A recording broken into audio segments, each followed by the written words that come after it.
Hello, Dimitra here. I made the brilliant choice to get vaccinated for COVID and flu on the same day, which means that I am absolutely chock full of antibodies right now. But unfortunately, I am not producing very coherent audio for your enjoyment. So instead of having you all listen to me falling asleep on mic, we decided to go back through our Patreon bonus episodes and release one of those for our listeners in the main feed, and also to drop a new episode into the Patreon feed for our patrons. I hope you all had a wonderful and restful holiday season. We'll be back on our regular schedule with a new lineup of weird crimes in 2024. Until then, enjoy us talking about Babylon Berlin.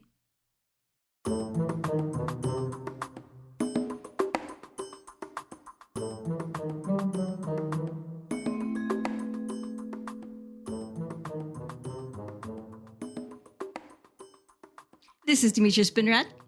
And this is Isaac Meyer, and I feel like the only appropriate way to start this episode is with some ominous music as a series of blurry images slowly appear in front of you, and a little, spinny thing is kind of, I don't know. I don't know what that's supposed to be. What's that style of German filmmaking called? Is it symbolism or expressionism? Or I'm not really God, up on that my level of film history is just beyond me. I call it the weird German period to distinguish it from all the other times that German art has been weird. All right, so we are talking about probably one of our favorite shows ever covering that weird German period, Babylon Berlin, which is set in the late 20s, early 30s in Germany. I'm going to set some ground rules here. We are pretty liberal with the spoilers, but I would say let's not spoil the fourth season because that has not been released in the States yet. We've done a little internet trickery with our VPNs to make that one work for us, but it hasn't officially been released on Netflix. I don't know if it will, because Netflix is doing some really weird things with screwing around with the kind of IP it's acquiring. I hope it does. I think it's one of its best seasons. But let's talk about the first three seasons of Babylon Berlin. Which is going to be a challenge because I'm looking back at the production history, and the first two seasons came out in 2017. Season 3 came out in 2020. Season 4 came out in 2022. This show has had a wild production history, and it hadn't occurred to me that I watched the original series 6 years ago. It has Yeah, been I took a little out of time in the States, so probably 5 years ago, but it has been a while. it has been a Uh, while, and it's a really expensive show to produce too, right? I think yeah, it's one of the most they yeah, built the a most whole fake like 20s Weimar German style lot to shoot all of this stuff in. Mm-hmm. It is a really remarkable devotion to historical accuracy in terms of the sets, the costumes, the music. They composed a couple new songs because there are actually a surprising number of dance sequences in this very serious detective show. Yes, some of them But quite ominous. There's a lot of ominous dancing. really good ominous dancing. I love the ominous dance sequences. But yeah, this is a show that is very, very committed to accuracy. Yeah, it's like Isaac said, a huge amount of it is filmed on location, so you don't get that kind of floaty effect that you sometimes get when directors are over reliant on green screening everything. Everything just feels like physically everyone is in the room, it's real, it's weighty, but there's still amazing action sequences happening, and it's still, I would say, a really good detective show, although it always gets a little weird. It is, especially season 3 verges into some real wild magical realism. But I mean, it is a show that tries to be very grounded. There are some actual historical figures who appear throughout the show. If I remember correctly, Paul von Hindenburg shows up at one point. Mm-hmm. Others are characters who are based on real people, but some modifications have been made. And a lot of the kind of core plot arcs are at least loosely based in history. So there's a whole recurring plot around the German military secretly rearming and violating the Treaty of Versailles, and doing so via a secret agreement with the Soviet Union. And that actually happened. That is a real, verified historical fact. That is a core part of the show's narrative, but is also it is a replication of the actual history of the Weimar period. Yeah, this is really interesting because the last show we talked about, Karamora, I feel like that show was supposed to sort of take you by the hand and lead you through a period of history, while also having some wild vampire sequences in it.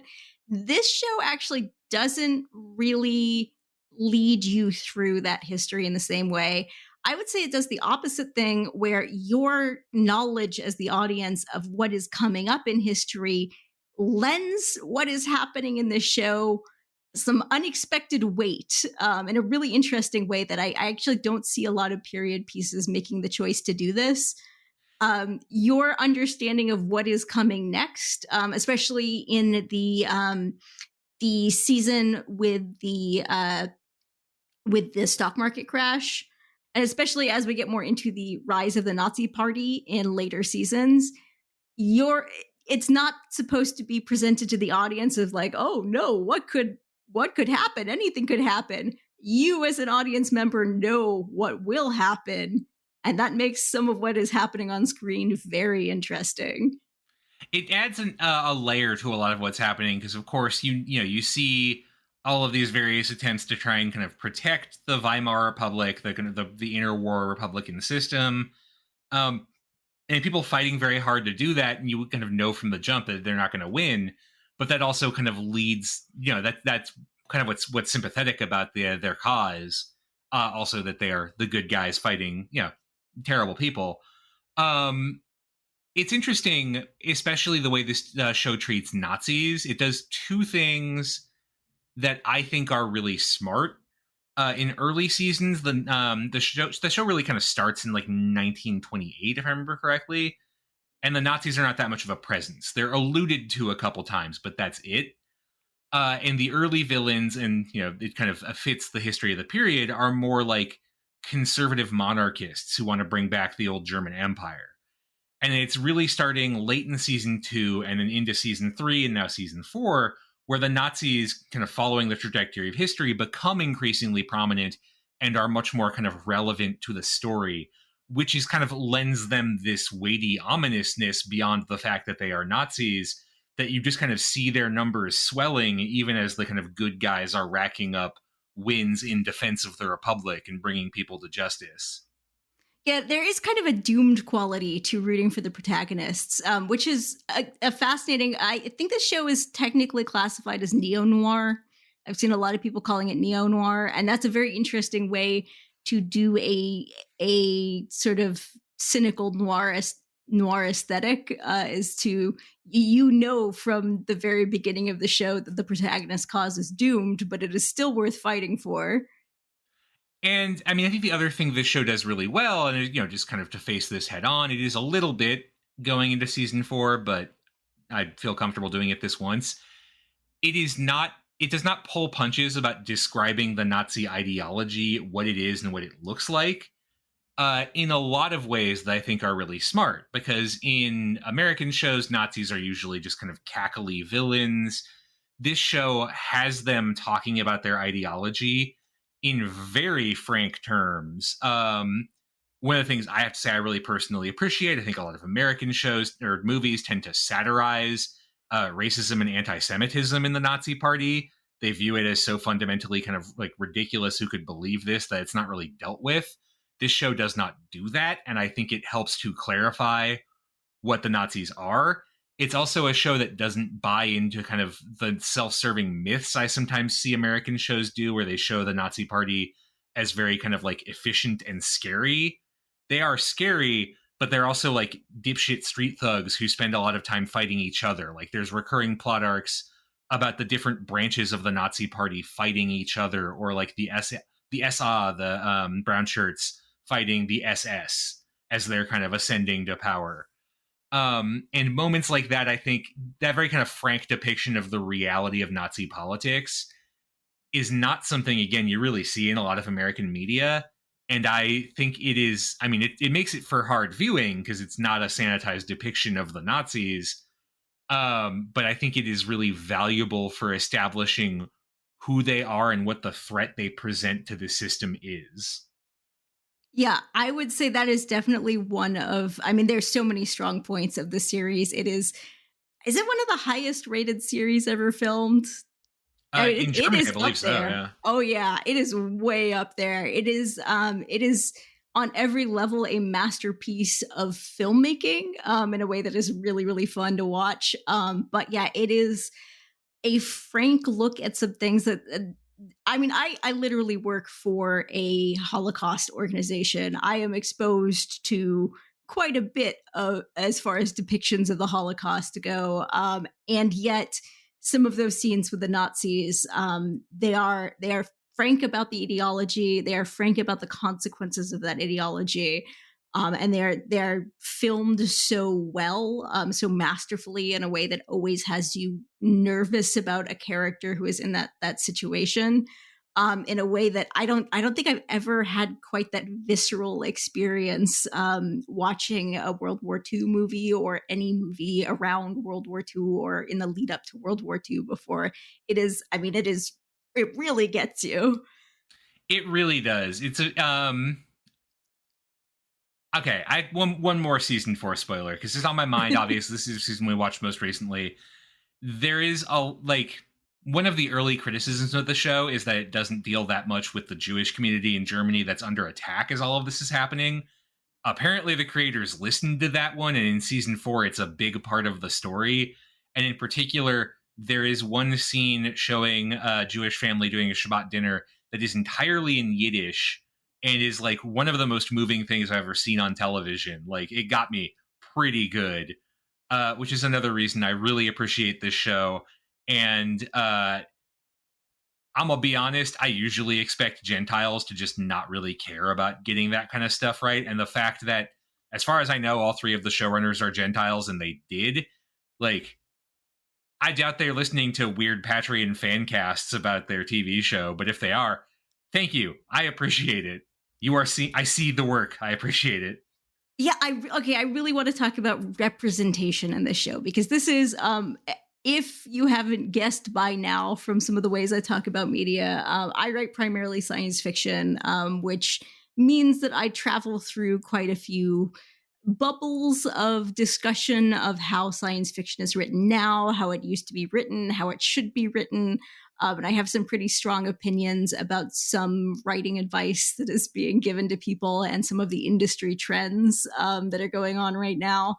And I think, especially in the American publishing industry and the American media industry more broadly, there is an there's a very, prescriptive view of what representation should be, what good representation is. Your protagonist should be a role model for the whatever marginalized group is being represented, and I feel like this show is a really good counter argument to that, because there are a lot of characters in this show. Obviously, like Isaac said, the Jewish representation didn't start out as great. A lot of the Jewish characters who did exist in the early episodes of the show kind of existed to suffer and sometimes get blown up. But I would say this is a show that does a pretty good job overall of mixing in a lot of characters from marginalized groups, that are not going to fare so well very soon in history. And that lends an additional weight to the fact that history continues to march towards what is going to happen. Shout out to the Armenian, who is one of my favorite characters. I He is love so good.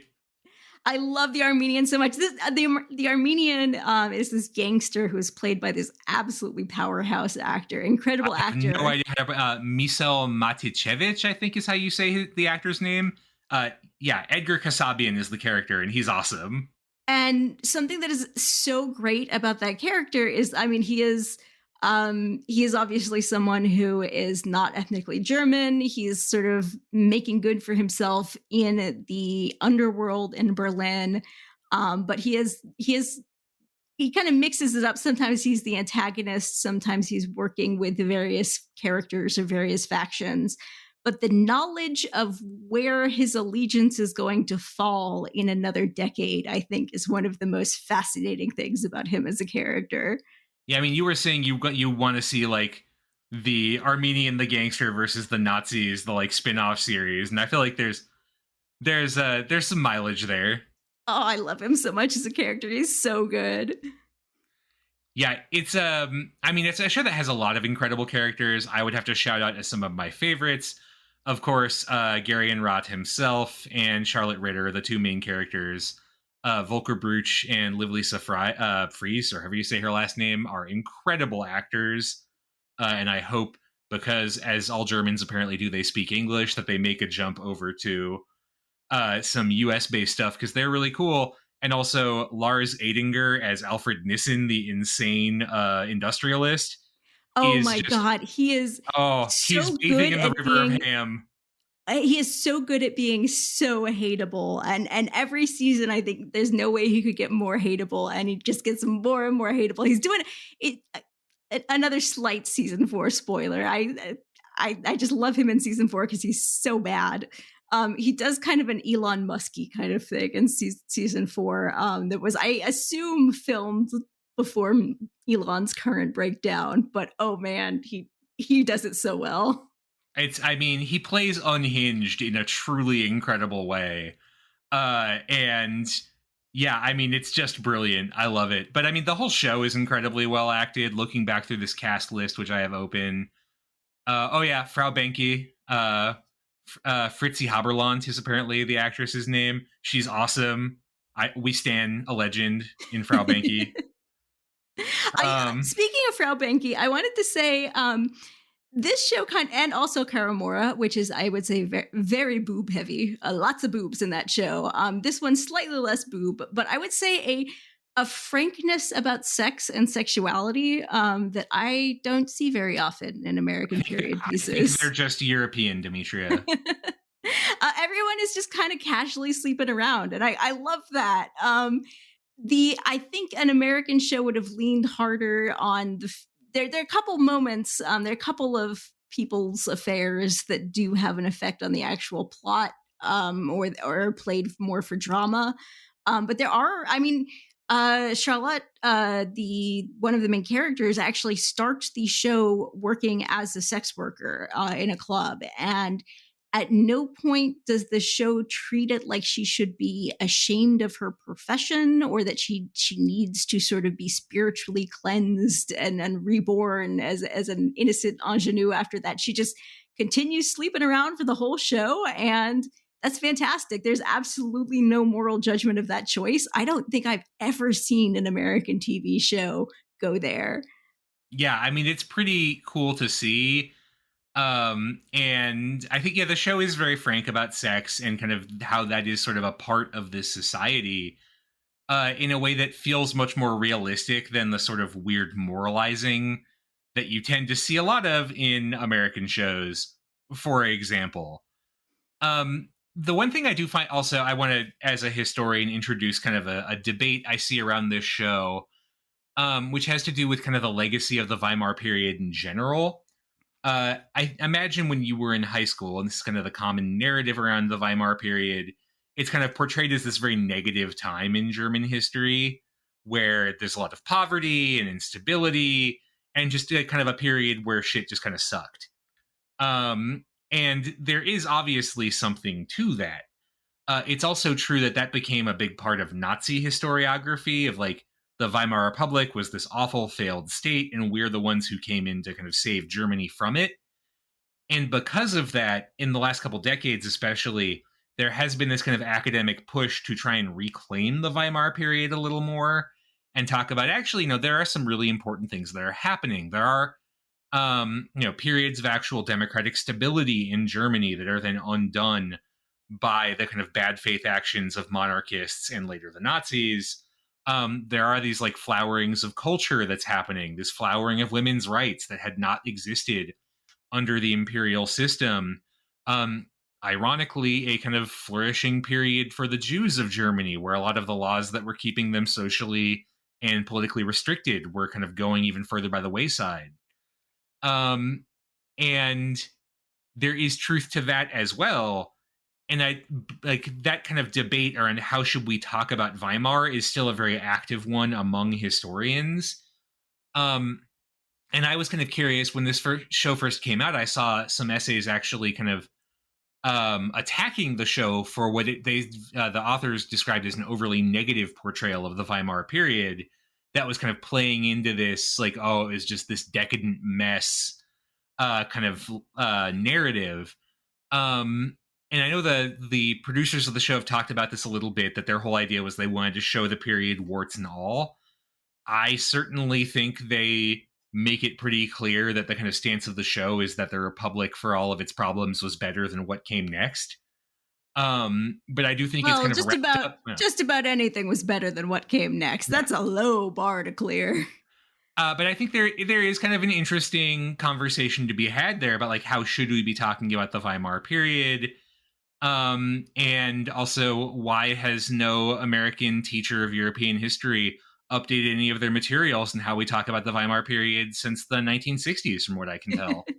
I would say, actually, I would make the argument that portraying some of that decadence is not meant to condemn it. I actually find the cabaret scenes, and there are quite a bit of scenes in cabarets, a lot of them featuring drag performances, both men dressed as women, and actually there's a male impersonator who is a major player in the first season. A lot of that is portrayed almost tenderly. I think there's actually a really fairly kind and wistful lens on some of that, glitz and glamour, and not even glamorous in the way that we often portray the 1920s in America, but it looks like a fun party, but it also there's definitely this atmosphere over all of those cabaret scenes of all of this is about to disappear.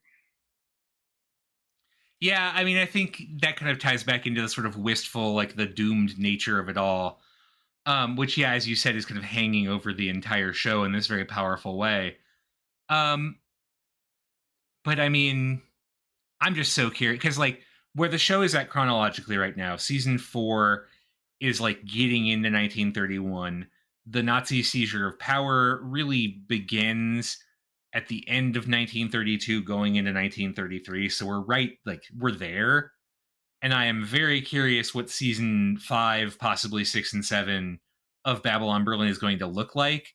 Everything I have seen so far gives me absolute confidence that it will be handled very well. It will probably also be very intense, and it will take me a little while to kind of work through those episodes when they come out. Oh yeah, definitely.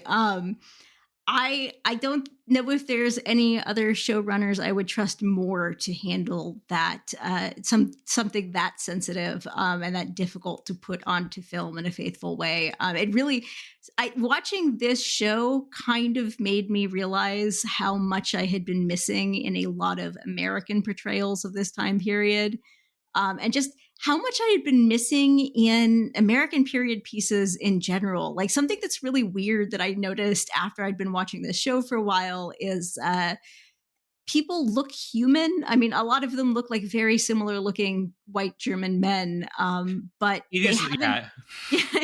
Yeah, there are a lot of really gorgeous people in this show, but they have not been cast for Hollywood good looks. They don't have, a lot of them don't have, some of my European friends have pointed out that American cosmetic dentistry gets very, very noticeable when you're watching period pieces as a European. Um, just they look human, they look very grounded, like I said. Doesn't If there is use of green screens in the show, it's very seamlessly blended. People are interacting with real props. They're walking down this street that is a very faithful reenactment of a street in the 20s. Just everything feels very real and grounded, and that extends beyond, props and costumes. It extends into the writing in a really essential way. It is it is really faithful to history, while also having some kind of wacky moments where people get hypnotized, and there are masked killers running through Yeah. cinemas, It and leans into some of the storytelling tropes of, like, film and TV from that period too, in a Mhm. way that is kind of like, yeah, it actually does provide, I think, a needed sort of tonal break from the darker stuff. and I didn't think I would like it that much, but I really do. And I'm excited to see what happens with the weird evil scientist doctor guy. Yeah, some of the stuff with the hypnosis and the kind of magical fighting drugs and stuff like that. You're right; they really are reminiscent of the kind of storytelling that would happen in that time period.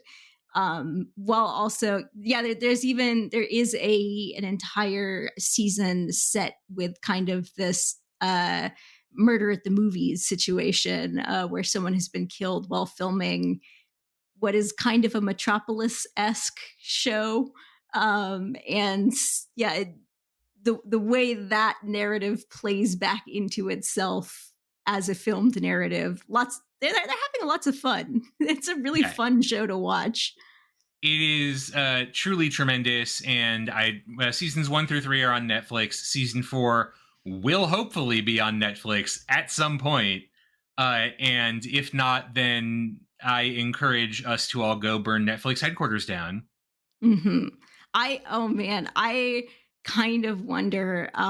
Like you said, this show is really frank about Nazi ideology in a way that almost no American TV ever is. I wonder if that is part of the reason why Netflix has been having some reluctance to acquire it, because it is not a comfortable watch. Season 4, it's a really good watch, but not a comfortable watch. And I think Americans in particular, we like a comfortable narrative, I would say, when it comes to history in particular. Yeah, I mean, I wonder. Netflix certainly has no shyness about putting some pretty heinous shit on its platform. But whatever's going on there, I mean, we spent months like waiting for the. I think the season 4 came out in October of 22, Mm-hmm. and it still is not out in the U.S., and that is insanity. Um. And yet, Amazon could put out shows like Hunters. Oh God, I'm not watching Hunters because I I, don't. re- yeah, we probably will never discuss that because we will not sit through it. Yeah, I don't need to watch a weird like Holocaust porn, whatever the fuck that first episode was. It was like, isn't the twist of Hunters that the guy who's been hunting the Nazis down used to be a Nazi? Because Or yeah, he's like, Nazism is just a kind of an allegiance to your team, and he switched I think teams. I think he got face offed or something. I don't really know what. Yeah, I guess it's a cross Yeah. face off. Another Yeah, great and then show. No period. he was pretending to be Jewish or something. God. I'm Anyway, not gonna don't. watch it. I just don't. I don't care.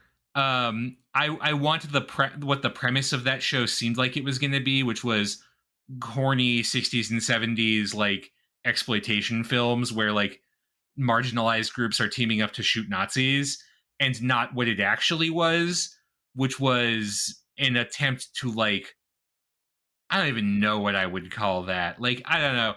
It's okay to just have a thing that's just the end of Inglorious Bastards. If you're gonna do that, that's just the thing. You don't need anything. You don't need the like grim fucking like awful Nazis executing people scenes.